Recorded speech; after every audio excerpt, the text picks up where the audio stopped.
dias naquele lugar. Uma de nós perdeu a vida por incompetência, por negligência, por abandono, por omissão.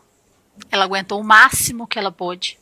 Betapa jauhnya guys, ke bawah tuh nampak. Jauh tingginya. Tinggi, curam lagi, berbahaya. Betapa ramai ya, puluhan orang ya untuk menyelamatkan. Saya sebenarnya tidak setuju ketika ada pihak dari Brazil yang menyalahkan tim penyelamat ataupun SAR Indonesia atas keterlambatan dalam menyelamatkan Juliana Marin di Gunung Rinjani kemarin. Brozul Channel. Juliana sobreviveu a uma queda de 300, 500 metros de altura. A Juliana sobreviveu à sede, à fome, ao frio. Ela passou dias naquele lugar. Uma de nós perdeu a vida por incompetência, por negligência, por abandono, por omissão. Ela aguentou o máximo que ela pôde, mas infelizmente tivemos essa notícia trágica, triste, de cortar qualquer coração. O que Juliana mostrou para nós não devemos ir em lugares em que a nossa vida não vale nada.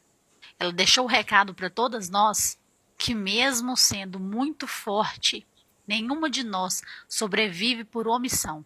Espero que esse vídeo chegue na família da Juliana, a família possa receber, mesmo que de forma virtual, o meu abraço, o abraço de todas nós, mulheres brasileiras, que todos os dias perdemos vidas por omissão. Oke guys, seperti yang kita lihat apa yang dikatakan oleh orang Brazil ini sendiri, perempuan daripada Brazil ini guys. Secara peribadi guys, saya tidak setuju ketika ada pihak dari Brazil yang menyalahkan iaitu tim penyelamat ataupun SAR Indonesia atas keterlambatan dalam menyelamatkan iaitu Juliana Marin di Gunung Rinjani kemarin guys ya. Faktanya guys, kita lihat tim penyelamat telah berupaya ya semaksimal mungkin.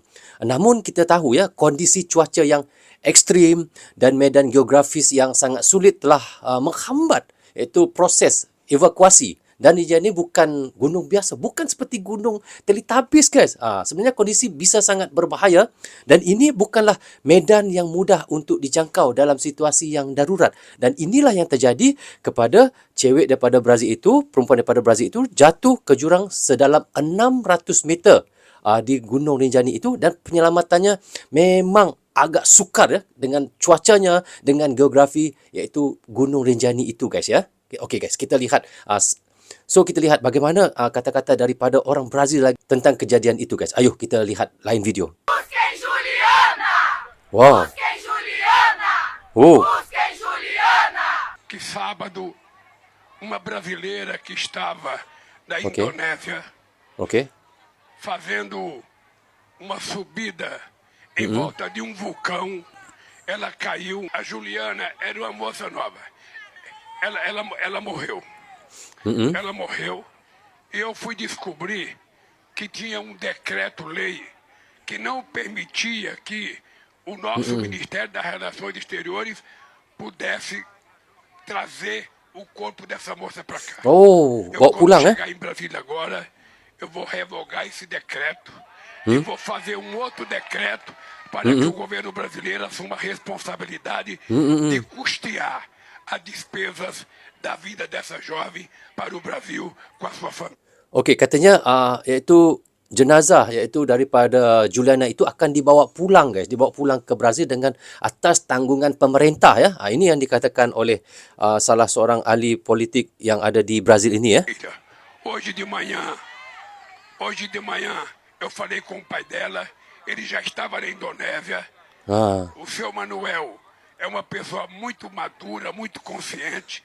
Ele agradeceu o telefonema e eu disse para ele, eu sei que não existe nada pior do que um pai ou uma mãe perder um filho. É um sofrimento que não tem cura nunca mais. E eu falei para o seu Manuel, a gente vai ajudar no seu sofrimento, resgatando a sua filha e trazendo. É importante lembrar que o prefeito de Niterói, o companheiro Rodrigo, também está comprometido a tentar ajudar a trazer o corpo dela e fazer o enterro decente nessa de Niterói. Eu queria dar esse aviso para vocês, porque eu sei que muita gente acompanhou pela internet o sofrimento dessa moça e o sofrimento da família. Portanto, nós vamos cuidar de todos os brasileiros, esteja ele.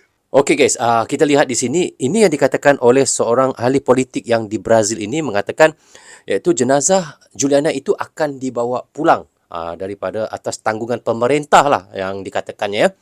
Dan semuanya ditanggung penuh oleh pemerintah dan pemerintah akan bertanggungjawab dan kepada bapa Juliana itu namanya Manuel katanya tadi ya, mereka akan menanggung segala perbelanjaan membawa pulang jenazah Juliana itu daripada Indonesia untuk dibawa pulang ke Brazil. Embaixo, desceu lá no vulcão para buscar a Juliana de 26 anos. Olha o que está acontecendo aqui. Dos que você acabou de ver e acabou de ouvir, esse merece os nossos aplausos, merece o nosso respeito, um verdadeiro herói. Não teve helicóptero, não teve. Do Brasil, quem é que foi lá? Cadê os governos? Porque nós acionamos. Acionaram o quê? Esse é o herói.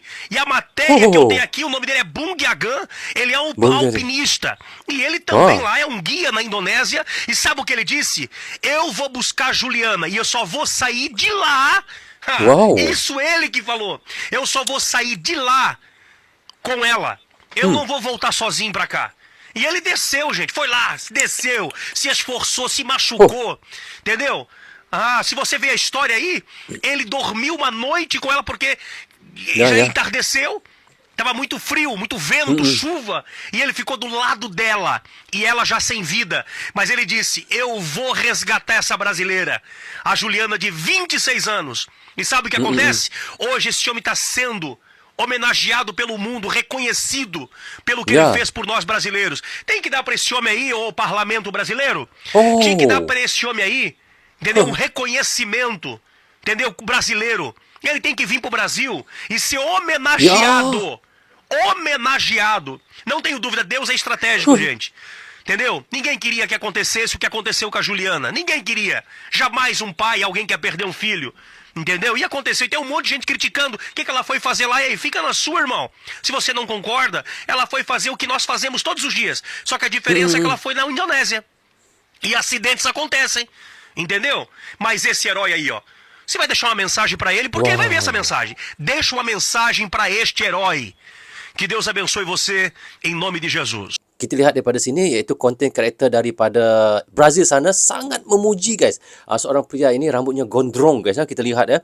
Saya lupa namanya apa. Kalau teman-teman ingat namanya, teman-teman bisa komen di bawah komentar. Mereka di Brazil sana sangat bangga guys dengan apa yang dilakukan oleh pria itu dan mereka meminta supaya pemerintah Brazil memberi penghargaan kepada pria itu guys, ataupun diberi hadiah yang setimpal dengan apa yang ia lakukan. Dan inilah yang pujian-pujian yang daripada orang Brazil sendiri kepada pria itu. Ini berbicara tentang Juliana yang jatuh ke Gunung Merapi. Satu, maafkan karena bahasa Indonesia saya tidak bagus. Tapi aku mau terima kasih banyak teman-teman untuk kerja ke menyelamatkan Juliana. Orang-orang berbicara tentang penabayan, tapi aku tahu kebenarannya. Aku tahu kalian kerja terbaik di hatimu. Jadi, special terima kasih orang-orang Indonesia. Special terima kasih untuk Agan Rijani, kamu pahlawan di Brasil dan di hati kita. Terima kasih. We love Indonesia.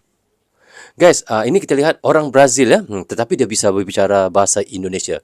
Jadi, walaupun kita lihat ada yang menghujat, ada yang tidak suka, tetapi ada juga di antara rakyatnya yang berterima kasih kepada iaitu pasukan SAR ya. Kita tahu bukan senang untuk pasukan SAR, pasukan penyelamat daripada Indonesia untuk membawa naik jenazah Juliana itu semula guys. Ini memang kerja yang sangat susah sekali ya. Kita tahu kedalaman dia jatuh ke bawah itu adalah 600 meter. Bayangkan dengan cuaca yang dingin, dengan cuaca yang sangat kritikal, geografi gunung itu yang sangat berbahaya untuk mereka menyelamatkan Juliana itu. Jadi ini yang kita lihat rakyat daripada Brazil sendiri yang memberi ucapan terima kasih kepada SAR. Ini yang kita mahukan, bukan kita menuding jari untuk memberi kesalahan pada orang lain ya. Okay, next video guys. Netizen Brazil akhirnya faham dan berterima kasih ya. Awalnya banyak warga Brazil mempertanyakan mengapa penyampaian Julia terasa lambat ya. Okey. Tapi semua berubah saat video ini tersebar saat dunia menyaksikan sendiri betapa curamnya Gunung Rinjani. Rinjani. Netizen Brazil akhirnya mengerti komentar berubah dari kecaman menjadi doa, dari keraguan menjadi rasa hormat. Kita lihat bagaimana susahnya untuk orang menyelamat dengan kecuraman yang begini ya. Dan maafkan kami tulis salah satu warga Brazil, kami tidak tahu betapa ekstrimnya Rinjani itu. Mereka tidak tahu sebenarnya ya. Yang lain berkata, terima kasih Indonesia, kalian pahlawan sejati. Wow, ini yang kita mahukan sebenarnya. Bukan menuding kesalahan pada orang lain. Tetapi sebenarnya kita lihat dulu kondisi gunung itu bagaimana ya. Lihat betapa susah guys. Susah. Terima kasih tim penyelamat. Kau adalah pahlawan kami masyarakat Indonesia. Wow. Knows everything. Juliana Marin disahkan meninggal dunia selepas terjatuh ke gaung Gunung Rinjani. Kita lihat ya dulu. Betapa jauhnya guys, ke bawah tu nampak. Jauh tingginya. Tinggi, curam lagi, berbahaya. Kalau saya pun memang tidak berani guys. Saya ini adalah takut pada ketinggian guys ya. Jalan terus. Tim SAR gabungan. Kita lihat guys bagaimana mereka gabungan. Begitu susah ya. Betapa ramainya puluhan orang ya untuk menyelamatkan. Inilah video Juliana Marins terjatuh di jurang saat mendaki Gunung Rinjani di Lombok. Bukan perkara serbuan akun Instagram Presiden Prabowo yang meminta evakuasi Juliana segera dilakukan.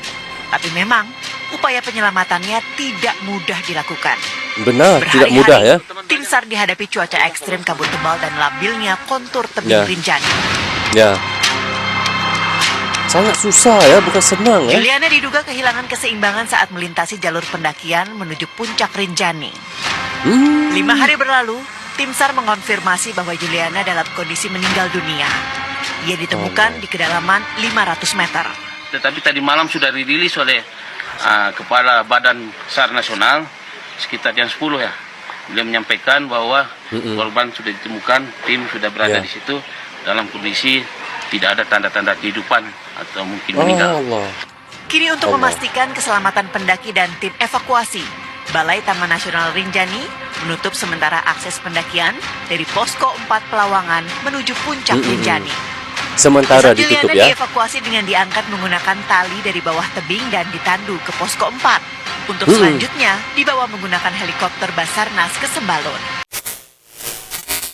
Oke guys, seperti yang kita reactionkan tadi, kita lihat ya. Secara peribadi guys, saya sebenarnya tidak setuju ketika ada pihak dari Brazil yang menyalahkan tim penyelamat ataupun SAR Indonesia atas keterlambatan dalam menyelamatkan Juliana Marin di Gunung Rinjani kemarin. Dan faktanya guys, kita lihat tim penyelamat telah berupaya semaksimal mungkin, namun kondisi cuaca yang ekstrim dan medan geografis yang sangat sulit telah menghambat proses evakuasi ya. Jadi Rinjani bukan gunung biasa yang kita lihat seperti Gunung Teletubbies yang mudah untuk didaki, mudah untuk dinaiki. Sebenarnya kondisinya bisa sangat berbahaya guys. Dan ini sebenarnya bukanlah medan yang mudah untuk dijangkau dalam situasi darurat seperti yang berlaku kita lihat di video tadi. Jadi peristiwa ini seharusnya menjadi pelajaran berharga khususnya bagi para pendaki amatur ataupun amatir. Jadi mendaki gunung bukan sekadar aktivitas wisata biasa. Dia sebenarnya dibutuhkan kesiapan fizik, mental serta perlengkapan yang memadai. Jangan nekat mencuba hanya kerana ikut trend ataupun ingin mengabadikan momen di media sosial guys. Jika belum benar-benar siap, sebaiknya ditunda dulu. Jangan terus ikut orang saja. Nyawa adalah sesuatu yang sangat berharga dan keselamatan harus selalu menjadi prioritas utama untuk diri kita guys. Jangan kita ikut trend ya. Orang pergi kita pun pergi, orang mendaki kita pun mendaki, tapi kita tidak ada ilmu untuk mendaki. Jadi saya ingin menyampaikan rasa terima kasih dan penghargaan setinggi-tingginya kepada tim SAR Indonesia yang telah berjuang keras dalam upaya penyelamatan ini. Jangan salahkan sesiapa pun guys dalam kejadian ini kerana semua sudah menjadi takdir. Yang bisa dilakukan ke depan adalah lebih mempersiapkan diri dan bersikap bijak dalam mengambil keputusan, terutamanya dalam kegiatan ekstrim seperti mendaki gunung ini ya. Jadi kita harus berfikir dengan waras, harus berfikir panjang. Kalau orang kata kita ini tidak mampu, tidak apalah. Kerana kita tahu kemampuan kita sendiri. Jangan memaksa diri kita kerana untuk memperlihatkan kita hebat. Tapi sebenarnya kita tidak hebat pun. Itu yang bisa saya katakan. Jadi guys, bagaimana pandangan teman-teman? Teman-teman bisa komen di bawah komentar. Rasanya sampai di sini saja untuk reaction kita kali ini. Apapun saya ucapkan terima kasih kepada anda yang sentiasa mendukung Bro Zul Channel daripada dulu sehingga sekarang. Dan bagi teman-teman yang baru saja hadir, jangan lupa klik butang subscribe dan klik tombol loceng, tanda dukungan teman-teman kepada Bro Zul Channel. Yang baik sebenarnya datang daripada Allah SWT, yang salah dan silap datangnya daripada saya sendiri. Assalamualaikum, goodbye, bye-bye.